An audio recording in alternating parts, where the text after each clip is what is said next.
ಅದು ಇವತ್ತು ನಿಯತವಾಗಿ ಇಲ್ಲಿ ಹೋರಾಟ ಮಾಡ್ಬೇಕಂತ ಚಲೋ ಹೋಗ್ಬೇಕಂತ ಯಾತಕ್ಕಾಗಿ ಹೋರಾಟ,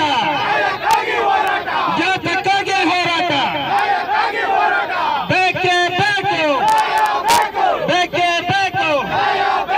ಅಯ್ಯಯ್ಯೋ ಅಯ್ಯಯ್ಯೋ, ಏನಿದು ರಾಜ್ಯ, ಏನಿದು ರಾಜ್ಯ, ಏನಿದು ರಾಜ್ಯ, ಏನಿದು ರಾಜ್ಯ. ಅಯ್ಯಯ್ಯೋ, ರದ್ದು ಮಾಡಿ ಅಂತ ಹೇಳ್ತಕ್ಕಂಥ ವಿಚಾರಕ್ಕೆ ಸಂಬಂಧಪಟ್ಟಂತೆ ಇವತ್ತು ನಮ್ಮ ಕನ್ನಡಿಗರನ್ನ ಕಡೆಗಣಿಸ್ತಾ ಇರ್ತಕ್ಕಂಥ ಬೇಕೇ ಬೇಕು, ಬೇಕೇ ಬೇಕು. ಅವರ ಒಂದು 10 ಬಸ್ಸಲ್ಲಿ ಇಟ್ಕೊಂಡು ಇವತ್ತು ನಿಜವಾಗ್ಲೂ ಕೂಡ ಕಾರ್ಯನಿರ್ವಹಿಸ್ತಾ ಇದ್ದಾರೆ. ನಾವು ಪ್ರಜಾತಂತ್ರ ವ್ಯವಸ್ಥೆಯಲ್ಲಿ ನಿಜವಾಗ್ಲೂ ಕೂಡ ಇದೀವೋ ಇಲ್ವೋ ಅನ್ನೋ ಒಂದು ಕಾಳಜಿ ಇವತ್ತು ನಿಜವಾಗ್ಲೂ ಕೂಡ ನಮ್ಮನ್ನ ಕಾಡ್ತಾ ಇದೆ. ಪ್ರಜಾತಂತ್ರ ವ್ಯವಸ್ಥೆಯಲ್ಲಿ ಪ್ರತಿಯೊಬ್ಬ ಮಾನವ ಹಕ್ಕುಗಳ ಮೂಲಕ ಪ್ರತಿಯೊಬ್ಬರು ಕೂಡ ಅವನದೇ ಆದಂತಹ ಹಕ್ಕುಗಳನ್ನು ಪ್ರಸ್ತಾವನೆ ಮಾಡಿಕೊಂಡು ಹೋರಾಟ ಮಾಡುವಂತ ಅಧಿಕಾರ ಕೊಟ್ಟಿರುವ ಇವತ್ತು ಕುರಿಗಳು ಮತ್ತೆ ಕತ್ತೆಗಳನ್ನ ಇಟ್ಕೊಂಡು ವಿಧಾನಸಭಾ ಚಲೋ ಅಂತ ನಾವು ಚಳವಳಿ ಇಟ್ಕೊಂಡಿದ್ವಿ. ಆದ್ರೆ ಈ ರಾಜ್ಯ ಸರ್ಕಾರದ ಕುಮ್ಮತ್ತು, ರಾಜಕೀಯದ ಕುಮ್ಮತ್ತು, ಕುತಂತ್ರಕ್ಕೆ ಅವ್ರನ್ನ ಅರೆಸ್ಟ್ ಮಾಡಿದ್ದಾರೆ. ನಾಚಿಕೆ ಆಗ್ಬೇಕು. ನಾವು ಅನುಮತಿ ತಗೊಂಡು ನಾವು ಹೋರಾಟ ಮಾಡ್ತಿರೋದು. ಇವ್ರ ತರ ಕಂತ್ರಿಗಳ ತರ ಹೋಗಿ ನಾವು ಎಲ್ಲ ಕೆಲಸ ಮಾಡ್ತಾ ಇರ್ಲಿಲ್ಲ. ಈ ಯಡಿಯೂರಪ್ಪ ಅವರೇ ಇರ್ಬೋದು, ಹೆಗ್ದಾಳೆ ಇರ್ಬೋದು, ಅವರೆಲ್ಲ ಏನ್ರಿ ಮಾಡಿದ್ದಾರೆ, ಅವರೆಲ್ಲ ಜೈಲ್ಗೆ ಯಾಕೆ ಹೋಗಿದ್ದಾರೆ, ಅವರು ರೋಲ್ ಕಾಲ್ ಮಾಡಿ ಜೈಲ್ಗೆ ಹೋಗಿರೋದು. ಆದ್ರೆ ನಮ್ಮ ಒಕ್ಕೂಟದವ್ರು ಇರ್ಬೋದು, ಕನ್ನಡ ಪರ ಸಂಘಟನೆಯವರೇ ಇರ್ಬೋದು, ಅವರು ನೆಲ ಜಲಗೋಸ್ಕರ ಅವರು ಹೋರಾಟ ಮಾಡಿ ಜೈಲ್ಗೆ ಹೋಗಿದ್ದಾರೆ. ಆದ್ರೆ ನಾವು ನಿಯತ್ತಾಗಿ ನಮಗೆ ಬೇಕಾಗಿರುವ ಹಣವನ್ನು ಪಕ್ಕದ ರಾಜ್ಯಕ್ಕೆ ಕೊಡ್ತಾ ಇದಾರಲ್ಲ, ಯಾಕೆ ಕೊಡ್ತಾ ಇದ್ದಾರೆ ಇವರು? ನಮ್ ದುಡ್ಡು, ನಮ್ಮ ಬಡವ್ರ ದುಡ್ಡು. ಇವ್ರು ನಾಚಿಕೆ ಕೇಳಕ್ ಆಗಲ್ವಾ? ಇವ್ರಿಗೆ ಅರೆಸ್ಟ್ ಮಾಡ್ತಾರಲ್ಲ, ಇವ್ರ ಜನ್ಮಕ್ಕಷ್ಟು ಬೇಕಿಯಾಗ ಇವ್ರದ್ದು ಒಂದು ಸರ್ಕಾರನ ಇದೇ ತರ ಮುಂದೆ ಹರಿದ್ರೆ ನಾವು ಖಂಡಿತ ಬಿಡಲ್ಲ. ದೊಡ್ಡ ಮಟ್ಟದಲ್ಲಿ ಹೋರಾಟ ಮಾಡ್ತೀವಿ. ಹೆಣ್ಣು ಮಕ್ಕಳು ಪ್ರತಿ ಜಿಲ್ಲೆಯಲ್ಲಿ ಹೋರಾಟ ಮಾಡ್ತೀವಿ. ವಿಧಾನಸೌಧಕ್ಕೂ ಹೋಗ್ತೀವಿ. ಯಾರು ಅಧಿಕಾರಿ ನಿಗಮ ಮಂಡಳಿ ಮಾಡ್ಕೊಂಡು ನಾಟಕ ಆಡ್ತಾ ಇದಾರ ಅವ್ರು ಬರ್ಬೇಕು. ಈ ಕಾರ್ಯ ನಮ್ದು ಏನಾರ ಇರ್ಲಿ, ನಮ್ಗೆ ಯಶಸ್ವಿ ಆಗ್ಬೇಕು. ಈ ನಿಗಮ ಮಂಡಳಿ ಏನ್ ಮಾಡಿದ್ದಾರೆ ಅದನ್ನ ಹಿಂಪಡಿಬೇಕು. ಮತ್ತೆ ಆ ದುಡ್ಡನ್ನ ತಂದು ನಮ್ಮ ಒಂದು ಜನಾಂಗಕ್ಕೆ ಕೀಳ್ಮಟ್ಟದವ್ರಿಗೆ, ಕಾರ್ಮಿಕರ ಘಟಕಕ್ಕೆ ಇರ್ಬೋದು, ರೈತರ ಘಟಕಕ್ಕೆ ಇರ್ಬೋದು, ಅಥವಾ ಚಾಲಕರ ಘಟಕಕ್ಕೆ ಇರ್ಬೋದು, ಆ ನಿಗಮ ಮಂಡಳಿ ಮಾಡ್ಲಿ, ಅವರ ಅಭಿವೃದ್ಧಿಗೆ ಮಾಡ್ಲಿ. ಒಕ್ಕೂಟ ಕರ್ನಾಟಕದ ಮಹಿಳಾ ಒಕ್ಕೂಟದ ಅಧ್ಯಕ್ಷರನ್ನ ಇವತ್ತು ಡಾಕ್ಟರ್ ಚಲಪತಿ ಅವ್ರನ್ನ ಅರೆಸ್ಟ್ ಮಾಡಿ 4 ಗಂಟೆಗೆ ತೆಗೆದುಕೊಂಡು ಹೋಗಿದ್ದಾರೆ. ಆದರೆ ನಮ್ಮ ಹೋರಾಟ ಇದು ನಿಲ್ಲೋದಿಲ್ಲ. ಮಾನವನ ಹಕ್ಕುಗಳ ಉಲ್ಲಂಘನೆ ಮಾಡಿದ್ದಾರೆ. ಇದ್ರ ವಿರುದ್ಧ ನಾವು ವಕೀಲರ ಮುಖಾಂತರ ಮೊಕದ್ದಮೆ ಓಡ್ತೇವೆ. ಮುಖ್ಯಮಂತ್ರಿಗಳಿಗೆ ಎಚ್ಚರಿಕೆ ಕೊಡ್ತೇವೆ. ಕರ್ನಾಟಕದ ಕನ್ನಡಿಗರ ಹೋರಾಟಗಾರರನ್ನ ಎಚ್ಚರದಿಂದ ಇಡಿ, ಯಾವತ್ತೂ ಅವ್ರನ್ನ ಎದುರು ಹಾಕೊಂಬೇಡಿ ಅಂತ ಹೇಳ್ತಾ ಈ ಒಂದು ಸಂದೇಶವನ್ನು ಕೊಡ್ತೇನೆ. ಹಂತ ಹಂತವಾಗಿ ಹೋರಾಟ ಮಾಡೇ ತೀರ್ತೇವೆ. ಈ ಮರಾಠಿ ಪ್ರಾಧಿಕಾರಿಯನ್ನ ವಾಪಸ್ ತಗೊಳ್ಳೇಬೇಕು ಯಡಿಯೂರಪ್ಪನವರು. ಸರ್ಕಾರಕ್ಕೆ ಒಂದು ಸವಾಲಿದ್ರೆ, ಕನ್ನಡಿಗರ ಮತ ಬೇಕಾ ಬೇಡವಾ ತಾಕತ್ತಿದ್ರೆ ಬಂದು ಹೇಳ್ರು. ನಮ್ಮ ಕನ್ನಡಿಗರು ಹೇಳ್ತಾರೆ ಯಾವ್ದು ಏನು ಅಂತ ಎಲ್ಲಕ್ಕೆ ಬೇಕೋ ಬಂದು ಹೇಳ್ತಾರೆ. ನಿಮ್ಮ ತಾಕತ್ತಿದ್ರೆ ಬನ್ನಿ ರೋಡ್ಗೆ. ಕನ್ನಡಿಗರು ಮತ ಬೇಕಾ ಬೇಡವಾ? ಒಕ್ಕೂಟದ ಉಪಾಧ್ಯಕ್ಷರು ರಾಜೇಂದ್ರ ಗೌಡ ಸಲುವಾಗಿ ಇವತ್ತು ರಾಜ್ಯ ಸರ್ಕಾರ ನಿಜವಾಗ್ಲೂ ಕೂಡ ಹಂತ ಹಂತವಾಗಿ ಕನ್ನಡಿಗರನ್ನ ಮಟ್ಟ ಹಾಕ್ಲಿಕ್ಕೆ ಪ್ರಯತ್ನ ಮಾಡ್ತಾ ಇದೆ. ಏನಕ್ಕೆ ನಾವು ಪ್ರತಿಯೊಂದು ಕೂಡ ಹೋರಾಟ ಮಾಡ್ತಾ ಇರೋದು? ಏನಕ್ಕೆ?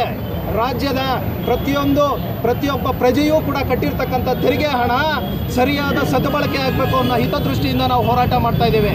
ಯಾಕೆ? ಸಂವಿಧಾನಬದ್ಧವಾಗಿ ನಾವು ಹೋರಾಟ ಮಾಡ್ತಾ ಇರ್ತಕ್ಕಂಥವ್ರನ್ನ ರಾತ್ರೋರಾತ್ರಿ ಬಂಧಿಸುವಂಥ ಅವಶ್ಯಕತೆ ಏನಿತ್ತು ಸರ್ಕಾರಕ್ಕೆ? ಯಡಿಯೂರಪ್ಪನವರೇ ಅರ್ಥ ಮಾಡ್ಕೊಳ್ಳಿ. ಹಂತ ಹಂತವಾಗಿ ನೀವು ಕೂಡ ಚಳುವಳಿ ಮಾಡಿ ಬಂದಂಥವ್ರು. ಆದರೆ ಹಂತ ಹಂತವಾಗಿ ನೀವು ಚಳುವಳಿ ಮಾಡ್ಕೊಂಡು ಬಂದಿದ್ರು ಸಹ ನೀವು ಒಬ್ಬರು ರೋಲ್ ಕಾಲ್ ಅನ್ನೋದನ್ನ ಇವತ್ತು ಬಿಂಬಿಸ್ಕೊಂಡ್ರಿ.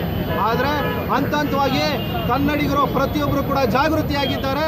ಅವರ ಜಾಗೃತಿನ ಅರ್ಥ ಮಾಡಿಕೊಂಡು ಈ ಕೂಡಲೇ ಸರ್ಕಾರ ಏನೊಂದು ಮರಾಠಿ ಅಭಿವೃದ್ಧಿ ಪ್ರಾಧಿಕಾರನ ಇವತ್ತು ಮಾಡಿದ್ದೀರಾ, ಅದನ್ನು ಈ ಕೂಡಲೇ ಆದೇಶನ ರದ್ದುಗೊಳಿಸಿ ಅವ್ರು ಈ ಹಿಂದೆ ಏನು ಹಿಂದುಳಿದ ವರ್ಗದಲ್ಲಿ ಅವರು ಪಡಿತಾ ಇದ್ರು ಅನುದಾನಗಳನ್ನ ಅವ್ರು ಅದೇ ರೀತಿ ಪಡಿಲಿ ಅಂತ ನಾವು ಆಗ್ರಹಿಸ್ತೇವೆ. ಸಂದರ್ಭದಲ್ಲಿ ನಮ್ಮ ಒಕ್ಕೂಟದ ಅಧ್ಯಕ್ಷರಾದ ಚಲಪತಿ ಅವರನ್ನು ರಾತ್ರೋರಾತ್ರಿ ಗೂಂಡಾಗಳ ರೀತಿಯಲ್ಲಿ ಮನೆಗೆ ಬಂದು ಮನೆ ಇಲ್ದ ಅವರನ್ನು ಕರ್ಕೊಂಡೋಗಿರ್ತಕ್ಕಂಥ ನಾವು ಖಂಡನೀಯ. ಯಾಕೆ ಅಂತ ಹೇಳಿದ್ರೆ ನಾವು ರಾಜ್ಯದ ಒಳಿತಿಗಾಗಿ ಮಾಡಿರ್ತಕ್ಕಂಥ ಕೆಲಸ. ಸರ್ಕಾರದಲ್ಲಿ ಇವತ್ತಿನ ಸರ್ಕಾರವನ್ನು ಗೂಂಡಾ ಸರ್ಕಾರ ಅಂತ ಹೇಳಲಿಕ್ಕೆ ನಾನು ಇಷ್ಟಪಡ್ತೇನೆ. ಯಾಕೆ ಅಂತ ಹೇಳಿದ್ರೆ ಇವತ್ತು ನಾವು ಕೇಳ್ತಾ ಇರ್ತಕ್ಕಂಥ ಇವತ್ತು ಯಾರೂ ಸಹ ಮರಾಠಿ ಅಭಿವೃದ್ಧಿ ಪ್ರಾಧಿಕಾರ ಬೇಕು ಅಂತ ಎಲ್ಲೂ ಒಂದು ಹೋರಾಟ ಮಾಡಿದ್ದಿಲ್ಲ, ಯಾರೂ ಬೇಡಿಕೆ ಇಟ್ಟಿದ್ದಲ್ಲ, ಮನವಿ ಕೊಟ್ಟಿಲ್ಲ. ಆದರೂ ಸಹ ಇವರು ಮರಾಠಿ ಅಭಿವೃದ್ಧಿ ಪ್ರಾಧಿಕಾರವನ್ನು ತಮ್ಮ ಒಂದು ರಾಜಕೀಯ ಬೇಳೆಯನ್ನು ಹೋರಾಟ ಮಾಡ್ತಾರೆ. ಇವತ್ತು ರಾಜ್ಯ ಸರ್ಕಾರ ಏನು ನಾವು ಮರಾಠಿ ಅಭಿವೃದ್ಧಿ ಪ್ರಾಧಿಕಾರವನ್ನು ಸ್ಥಾಪಿಸಲು ಮುಂದಾಗಿದೆ, ಅದು ಕನ್ನಡಿಗರ ಹಿತಾಸಕ್ತಿಗೆ ಧಕ್ಕೆಯನ್ನು ಉಂಟು ಮಾಡಿದೆ. ಇವತ್ತು ನಾವು ಮರಾಠಿ ಭಾಷೆಯ ವಿರುದ್ಧವಾಗಲಿ ಅಥವಾ ಮರಾಠಿ ಜನರ ವಿರುದ್ಧವಾಗಲಿ ನಮ್ಮ ಹೋರಾಟವಲ್ಲ. ಇವತ್ತು ಆಗಲೇ ಮರಾಠಿ ಜನಗಳಿಗೆ ಪ್ರವರ್ಗ 3B ಸಿಗಬೇಕಾದಂಥ ಸವಲತ್ತುಗಳು ಎಲ್ಲವನ್ನು ಪಡೆಯತಕ್ಕಿದ್ದಾರೆ.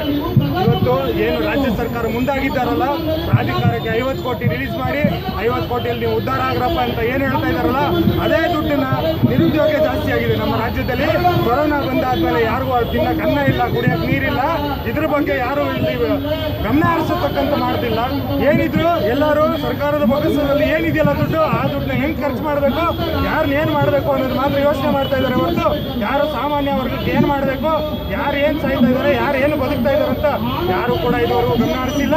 ಇವತ್ತು ನಾವು ಸಮರ ಸೇನೆ ವತಿಯಿಂದ ಏನು ಹೋರಾಟ ಮಾಡುತ್ತಾ ಇದ್ದೇವಲ್ಲ, ಇದು ಬಂದು ನಾವು ಬರೀ ನಮ್ಮ ಸಂಘಟನೆ ಮಾತ್ರ ಅಲ್ಲ, ಇವತ್ತು ನಮ್ಮ ಕನ್ನಡಿಗರ ಪರವಾಗಿ ಹೋರಾಟ ಮಾಡ್ತಾ ಇದ್ದೀವಿ ಹೊರತು ಬರೀ ನಮ್ಮ ಬೇಳೆ ಬೇಯಿಸ್ಕೊಳ್ಳೋಕ್ಕೋಸ್ಕರ ಅಲ್ಲ. ಇವತ್ತು ಮಾಡಿ ಸ್ವಾಮಿ, ಪ್ರಾಧಿಕಾರ ಮಾಡಿ. ಇವತ್ತು ಏನು ನಿರುದ್ಯೋಗ ಇದೆಯಲ್ಲ ಅದ್ರ ಬಗ್ಗೆ ಪ್ರಾಧಿಕಾರ ಮಾಡಿ. ಅಲ್ಲಿ ಉದ್ಯೋಗ ಅವಕಾಶ ಕೊಡ್ರಿ. ಯಾರು ಬೇಡ ಅಂದಿದ್ದು ಅದನ್ನ ಬಿಟ್ಟು ನೀವು ಆ ಜಾತಿಗೆ ಒಂದು ಪ್ರಾಧಿಕಾರ, ಈ ಜಾತಿಗೆ ಒಂದು ಪ್ರಾಧಿಕಾರ, ಆ ಭಾಷೆಗೆ ಒಂದು ಪ್ರಾಧಿಕಾರ, ಈ ಭಾಷೆಗೆ ಒಂದು ಪ್ರಾಧಿಕಾರ ಎಲ್ಲಾನು ಇದು ಮಾಡ್ತಾ ಇದ್ರೆ ನಿಮ್ ತಾಕತ್ತಿದ್ರೆ ಮಹಾರಾಷ್ಟ್ರಕ್ಕೆ ಹೋಗ್ಬಿಟ್ಟು ಕನ್ನಡ ಪ್ರಾಧಿಕಾರನ ಸ್ಥಾಪಿಸ್ರಿ ಹೊರತು ಹೇಳಿ. ನೋಡಿ, ಅವರು ನಾಲಾಯಕು. ಒಬ್ಬ ಕರ್ನಾಟಕದಲ್ಲಿ ಶಾಸಕನಾಗಕ್ಕೋಸ್ಕರ ಅವರು ಕನ್ನಡಿಗರ ಓಟನ್ನು ಪಡೆದು ಇವತ್ತು ಹೇಳ್ತಾರೆ ಅಂತ ಹೇಳಿಕೆ ಏನಿದೆಯಲ್ಲ, ಅದು ನಾಲಾಯಕು. ಅವರ ವ್ಯಕ್ತಿತ್ವವನ್ನು ಅದು ತೋರಿಸ್ತದೆ ಹೊರತು ಯಾರು ಕೂಡ ಕನ್ನಡಿಗರಿಗೋಸ್ಕರ ಕೆಲಸ ಮಾಡೋರು ಅಂತಲ್ಲ. ಏನಿದ್ರು ಅವ್ರ ಮನೆ ಬೇಯಿಸ್ಕೊಳ್ಳೋಕ್ಕೆ, ಅವ್ರ ಮನೆ ಬುಕ್ಸ್ ತಿರ್ಗಿಸ್ಕೊಳ್ಳೋಕೆ. ರಾಘವೇಂದ್ರ ಗೌಡ ಅಂತ ಬೆಂಗಳೂರು ನಗರ ಅಧ್ಯಕ್ಷ, ಉದ್ಯಮದಾರ ಘಟಕ, ನಮ್ಮ ರಾಜ್ಯಾಧ್ಯಕ್ಷರಾದಂಥ ಬೇಕೇ ಬೇಕು. ಅಯ್ಯಯ್ಯೋ, ಅಧಿಕಾರ